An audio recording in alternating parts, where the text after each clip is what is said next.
Sometimes the most dangerous lie in a boardroom is the one only a waitress can hear. Rain hammered against the glass walls of Blackwood Tower as Ethan Blackwood adjusted the cuff of his Swiss watch and stared at the 73rd floor skyline of Manhattan. Below him, thousands of lights flickered through the storm like restless stars. Inside the private executive dining room, silence carried the weight of $480 million. German investors sat along one side of the polished walnut table, calm and unreadable. Across from them, Ethan looked perfectly composed in his charcoal suit, though the tension in his jaw said otherwise. This deal mattered, more than anyone in the room realized. One signature would secure his company's future in Europe. One mistake could destroy years of work. "Mr. Blackwood," Martin Keller said smoothly, adjusting his glasses as he translated the final clause from German into English. "They are offering full strategic cooperation under temporary licensing terms." Ethan nodded slowly, fingertips resting near the silver fountain pen waiting beside the contract. Around the room, attorneys relaxed. Advisors exchanged relieved looks. Everyone believed the hard part was over. Everyone except the waitress quietly refilling water near the back wall. Naomi Carter moved through the room almost invisibly, dressed in a simple black uniform with her dark curls tied neatly behind her head. She carried herself with quiet precision, never interrupting conversations, never drawing attention to herself. Most executives never looked directly at her. To them, she was background noise, another server in another expensive Manhattan building. But Naomi's eyes narrowed the second Martin spoke the phrase, temporary licensing. Her hand stopped halfway to the crystal glass she was holding. Outside, thunder rolled low across the city. Ethan uncapped his pen. Naomi felt her heartbeat quicken. The translator had changed the meaning. Not by much, just enough to hide the trap. She looked toward the German investors. None of them seemed surprised. One man even avoided eye contact entirely. Naomi understood every word they had spoken since entering. The room, the accents, the phrasing, the legal terminology, and what Martin translated was not what they said. Ethan lowered the pen toward the contract. "Sir," Naomi said softly. Nobody reacted at first. Her voice was too calm, too quiet for a room built on power. Ethan barely glanced up. Not now. But Naomi didn't move. Rain streaked the windows behind her like falling silver lines. "Your translator is lying to you." The room went completely silent. For 3 long seconds, nobody moved. The rain outside seemed louder now, rattling softly against the massive glass windows overlooking Manhattan. Ethan Blackwood slowly lifted his eyes toward Naomi, irritation flashing across his face before curiosity replaced it. Around the table, executives stared at her like she had forgotten her place. Martin Keller let out a short laugh under his breath and leaned back in his chair with practiced confidence. "Excuse me?" he asked calmly. Naomi did not look at him. Her eyes remained fixed on the contract lying open in front of Ethan. "The phrase he translated as temporary licensing," she said quietly, "does not mean temporary." One of the German investors shifted uncomfortably. Another reached for his water glass too quickly, nearly spilling it. Ethan noticed. He noticed everything. That was why he had built a multibillion-dollar empire before turning 40.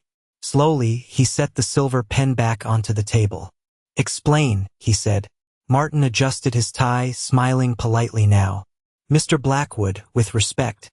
She is clearly misunderstanding legal German terminology."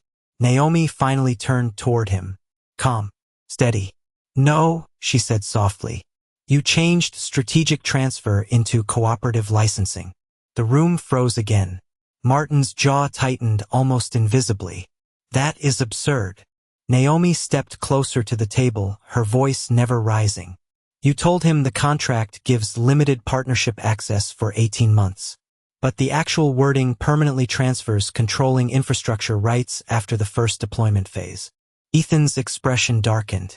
Across the room, lightning briefly illuminated the skyline behind him. "Translate it," he said. Martin opened his mouth, but Ethan cut him off immediately. "Not you." Silence.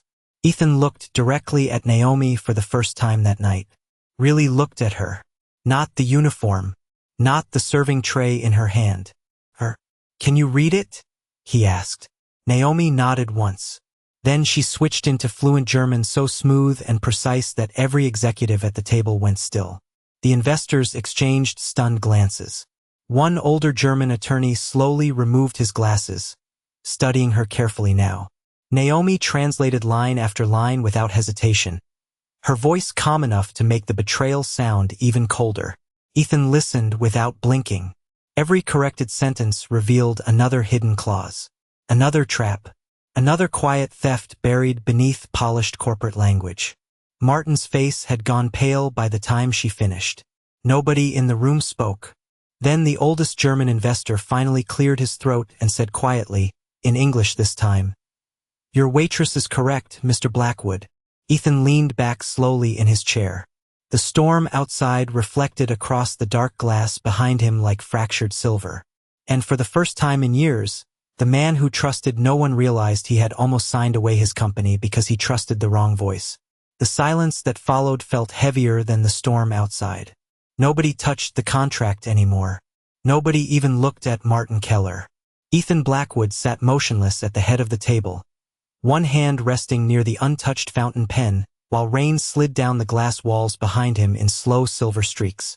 Across from him, the German investors avoided eye contact now, their confidence quietly dissolving under the weight of exposure. Naomi stood near the edge of the table with her serving tray still balanced calmly against one arm, as if correcting international legal fraud was somehow just another part of her shift. Ethan studied her carefully, the composure, the precision, the way she never once raised her voice. Most people became nervous around power.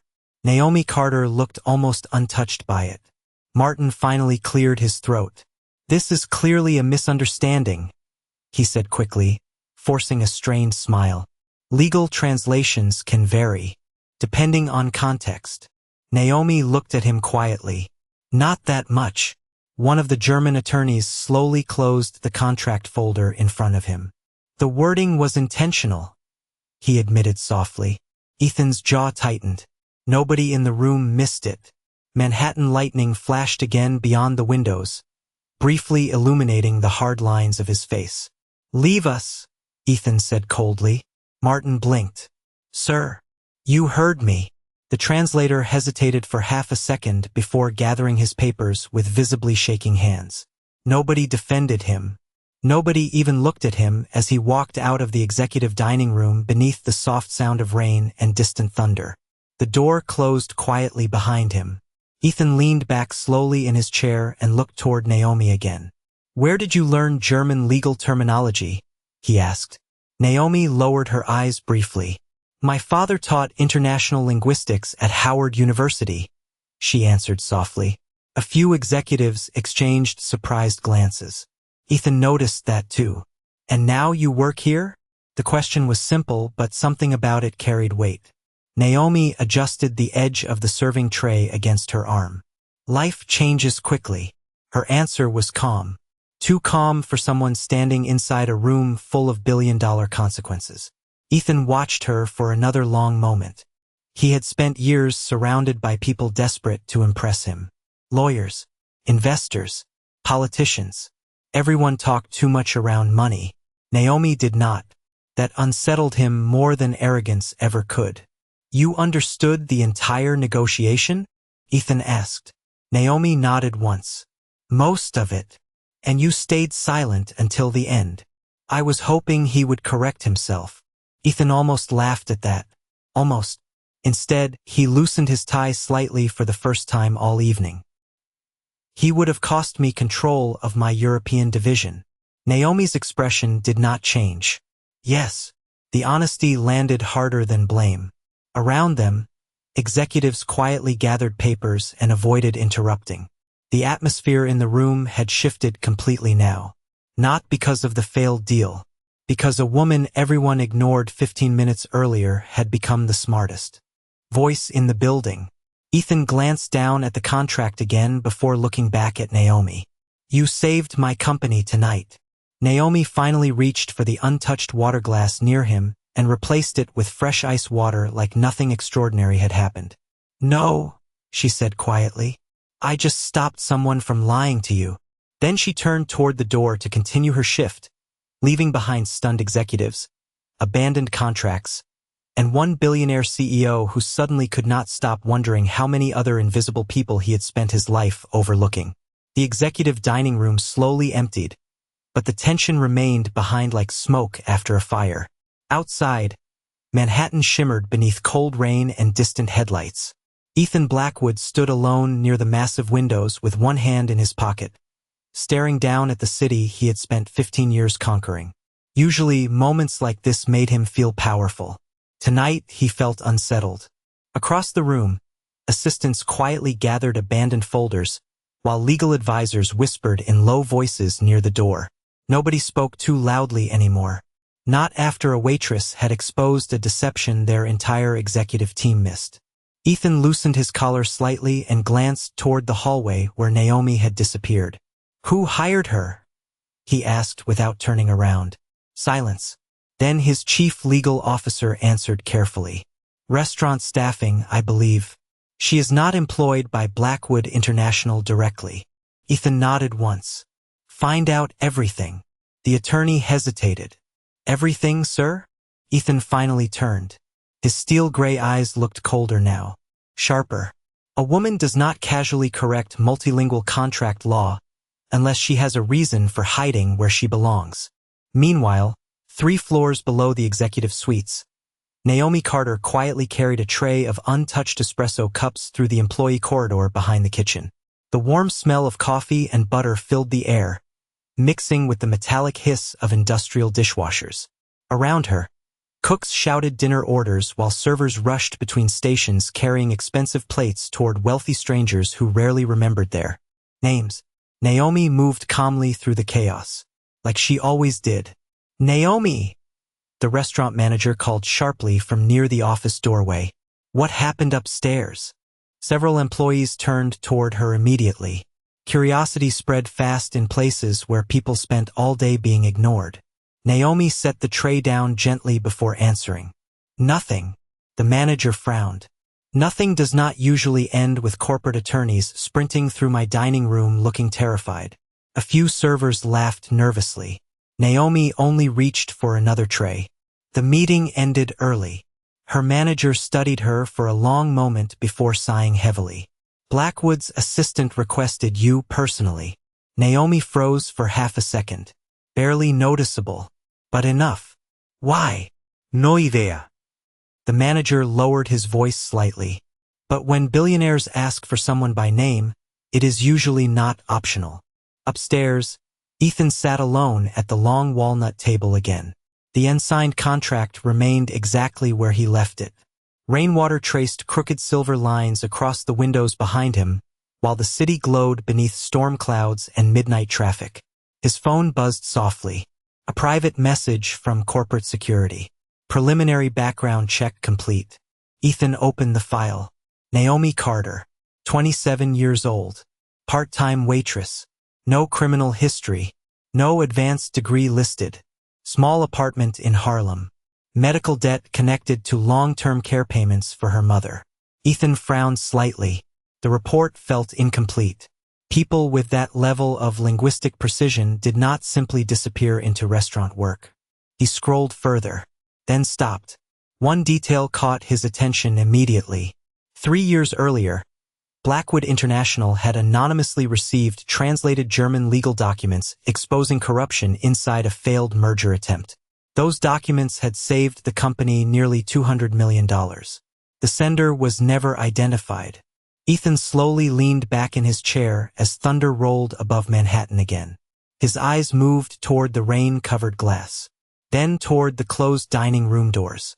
And for the second time that night, the same thought crossed his mind. Naomi Carter was hiding something. By midnight, the storm had swallowed most of Manhattan in silver fog and blurred headlights. Blackwood Tower remained lit like a lighthouse above the city, cold and untouchable against the rain. Ethan Blackwood still had not gone home.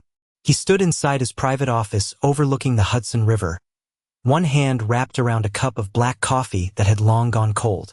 The untouched contract remained open across his desk beside scattered security reports and translated legal documents from 3 years earlier. Ethan read the anonymous translation again. Precise wording. Perfect German syntax. No necessary commentary. Just facts. Clean. Efficient. Quietly devastating. Exactly like Naomi. He leaned back slowly in his leather chair and stared toward the rain-covered windows. People lied to him every day. Investors lied. Politicians lied. Executives lied with polished smiles and expensive watches. But something about Naomi unsettled him because she had not asked for anything in return. No money. No recognition. Not even gratitude. She simply corrected the truth and walked away. His assistant entered quietly. "Sir." Ethan looked up. "What is it?" "The restaurant is closing for the night." Ethan glanced at the clock. 12:37 in the morning. He had lost track of time again. "Is she still there?" His assistant hesitated slightly before nodding. The kitchen staff said, "She is finishing inventory downstairs." Ethan stood immediately, grabbing his coat from the chair without another word. Downstairs, the restaurant looked completely different after midnight. The polished elegance was gone now. No wealthy guests. No soft piano music. Only dim overhead lights, stacked chairs, and exhausted workers wiping down counters after another endless shift. Naomi stood near the service station quietly organizing receipts beside an old coffee machine humming softly in the corner. Her dark curls had loosened slightly during the long night, but her expression remained calm as always. She did not notice Ethan approach at first. "You missed a number." Naomi looked up quickly. Ethan stood a few feet away holding one of the inventory sheets in his hand. His suit jacket was gone now, sleeves rolled neatly to his forearms, expensive watch catching the soft kitchen light. Naomi blinked once, surprised to see him there. "Most billionaires do not check restaurant inventory after midnight," she said quietly. Ethan almost smiled. Almost. "Most waitresses do not save multinational corporations between dinner service and dessert." Naomi returned to organizing receipts without responding. The silence between them felt strangely comfortable. Ethan watched her for a moment before speaking again.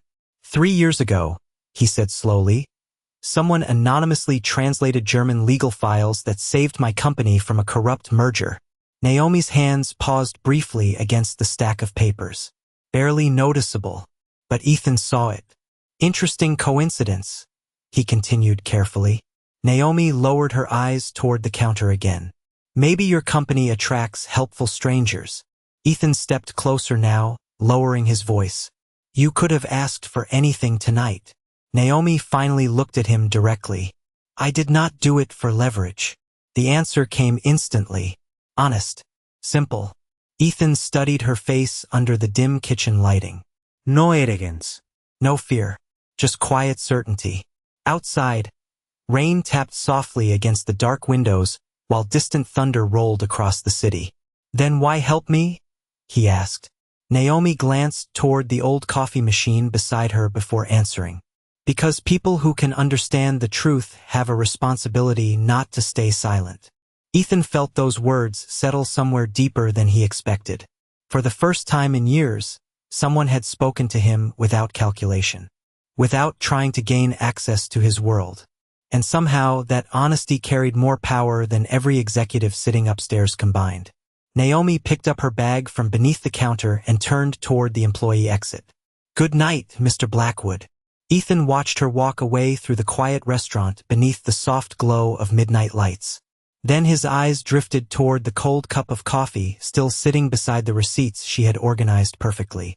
And suddenly, the most powerful man in the building realized he did not know the first thing about the woman who had just changed his entire night. The rain finally stopped sometime after 1 in the morning, leaving Manhattan wrapped in wet reflections and pale silver light.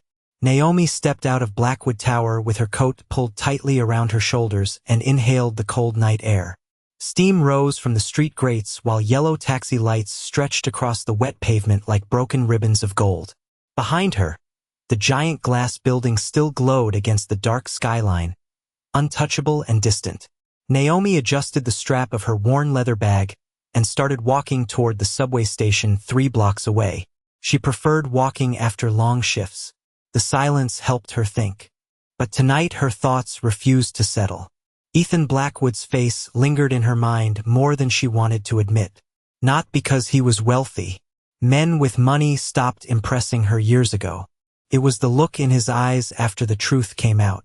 Not anger, not pride, something quieter, like a man realizing the world had been speaking around him instead of to him.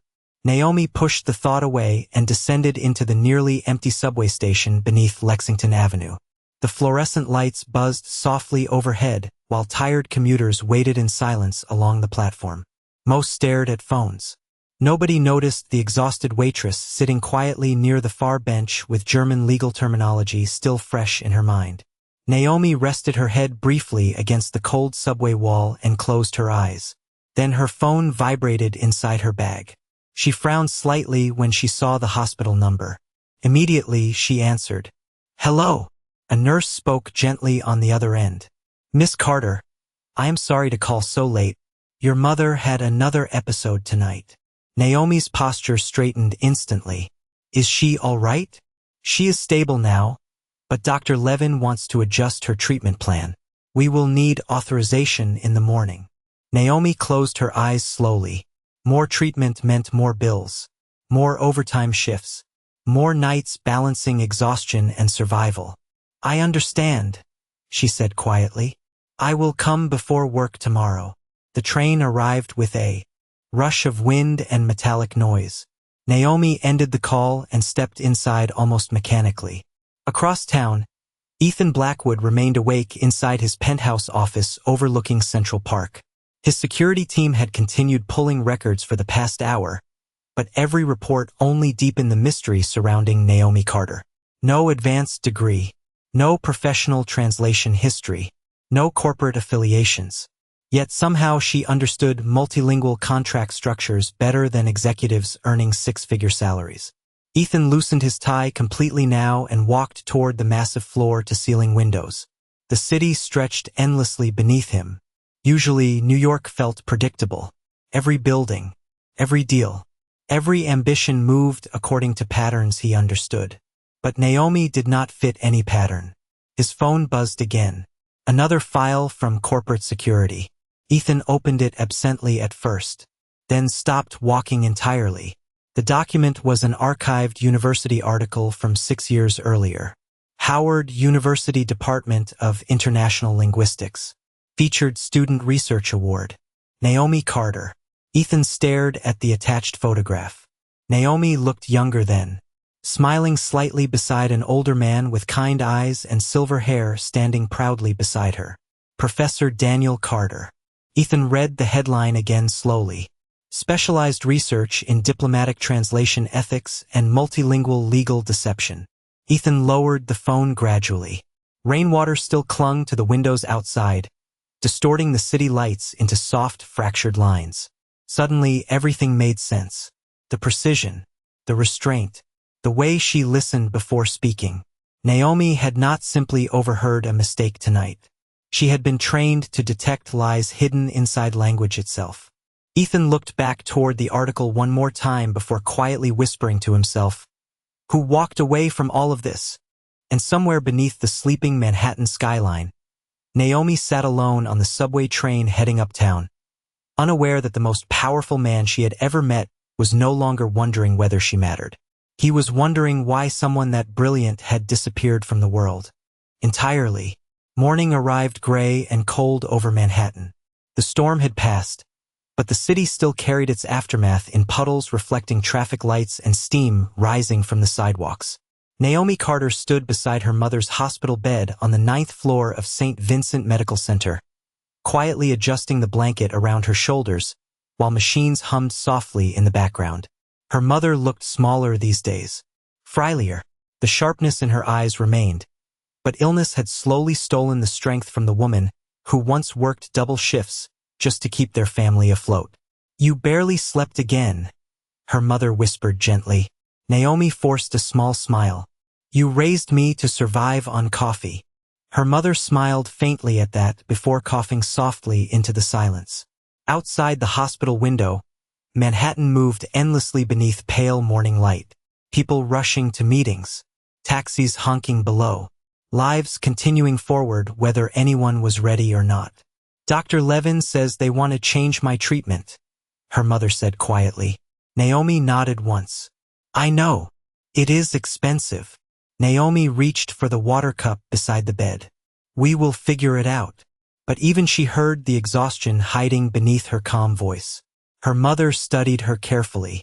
You still carry your father's face whenever you are worried. Naomi looked away toward the window immediately. That always happened whenever someone mentioned him. Daniel Carter had spent his entire life teaching students that words carried responsibility. That language could build trust or destroy nations depending on who controlled the translation. Naomi remembered sitting beside him at the kitchen table when she was 12 years old while he circled mistranslated legal phrases in thick red ink. The most dangerous lies, he used to say softly, are the ones hidden inside polite sentences. A knock interrupted the quiet room. Naomi turned, expecting a nurse. Instead, she froze. Ethan Blackwood stood in the doorway holding a simple paper coffee cup in one hand, dressed in a dark overcoat that probably cost more than most people's monthly rent. Yet somehow, inside the sterile hospital hallway, he looked less like a billionaire and more like a man who had not slept. Naomi blinked once in disbelief. How did you find me? Ethan glanced briefly toward the room number beside the door. You left your employee emergency contact form on the counter downstairs last night. Naomi crossed her arms slightly. That sounds dangerously close to stalking. To her surprise, Ethan actually smiled a little. Tired. Brief. Real. My legal team prefers the term persistent investigation. Her mother looked between them curiously from the hospital bed. Naomi, she said softly, are you not going to introduce your friend? Naomi nearly laughed at the word friend. Ethan stepped forward first. Ethan Blackwood. Her mother's eyes widened slightly with recognition. Even hospitals had televisions. The Billionaire? Ethan looked almost uncomfortable hearing the title out loud. Just Ethan is fine. Naomi watched him carefully now. Most wealthy men entered rooms expecting attention to bend toward them naturally. Ethan did not. Not here. Not in front of illness. He quietly set the coffee cup beside Naomi instead. Black. No sugar, he said. Naomi stared at the cup for a moment. Exactly how she drank it. You remembered.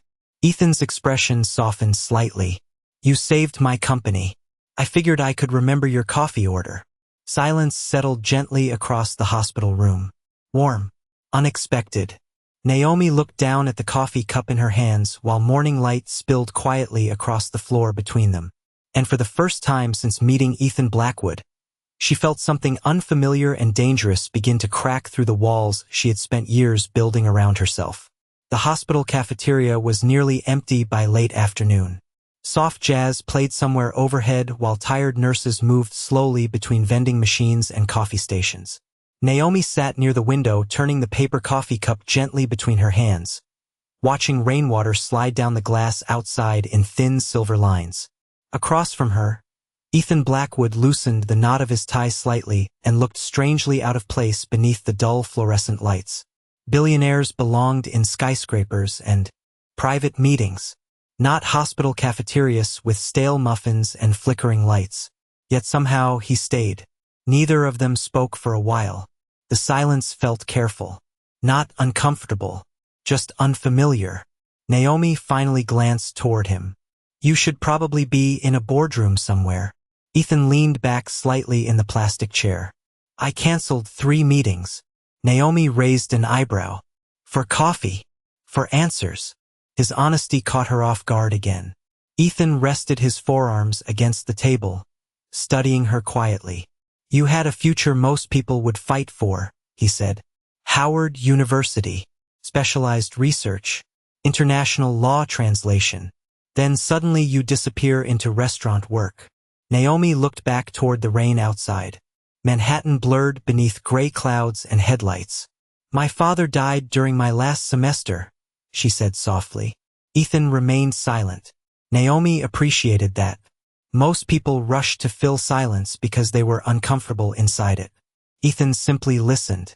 After that, she continued quietly, my mother got sick. Medical debt arrived faster than opportunities. One day I was preparing for graduate school interviews. The next day I was learning how to carry 6 dinner plates without dropping them. Ethan lowered his eyes briefly toward the table. Naomi noticed the way his jaw tightened. Not pity. Frustration. You should have been leading international negotiations, he said. Naomi gave a faint smile. Life does not always care about should. Outside the cafeteria window, an ambulance passed slowly through the rain. Red lights reflected across the glass like fading echoes. Ethan looked at her again, more carefully this time. Why never go back? Naomi traced the edge of the coffee cup gently with one finger. Because survival becomes addictive. Ethan frowned slightly. Naomi continued before he could speak. At first you tell yourself it is temporary. 1 year, maybe 2. Then bills keep coming. Responsibilities grow heavier.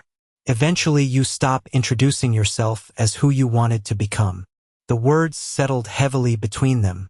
Ethan suddenly understood something uncomfortable about himself. He had spent years believing intelligence naturally rose to the top.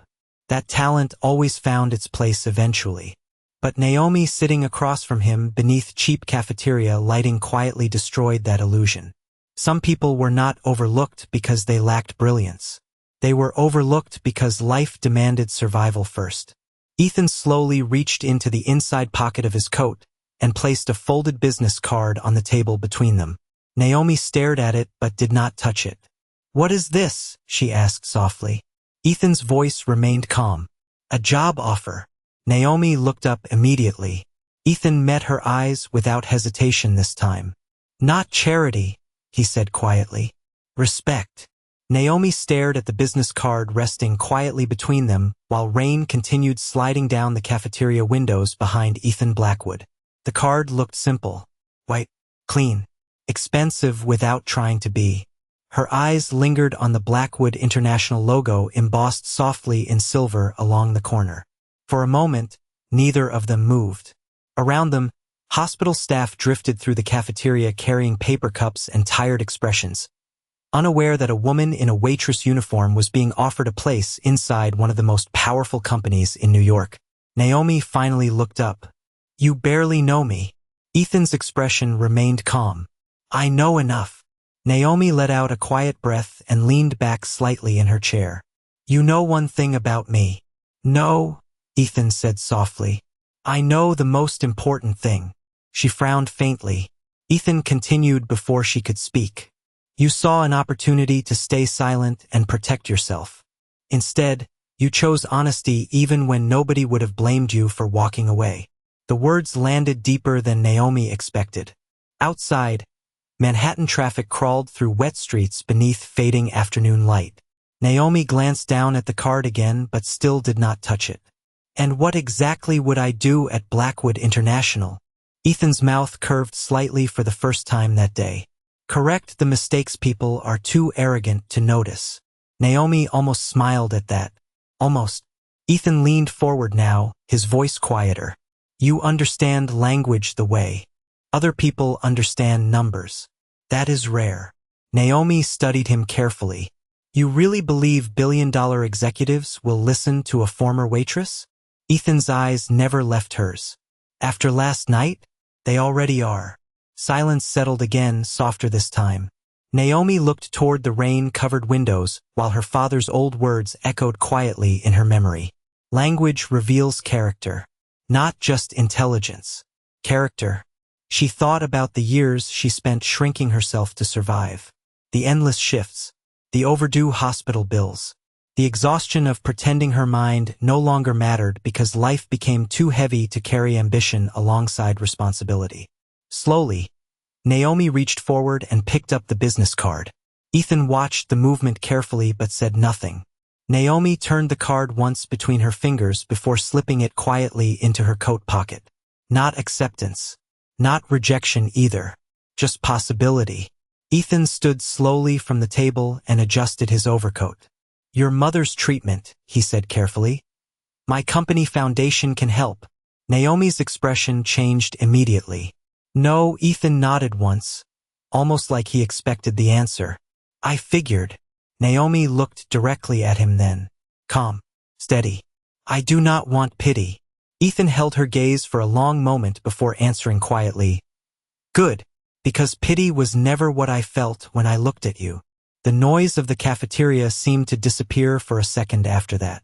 Naomi lowered her eyes briefly while Ethan stepped back from the table. Think about the offer, he said softly.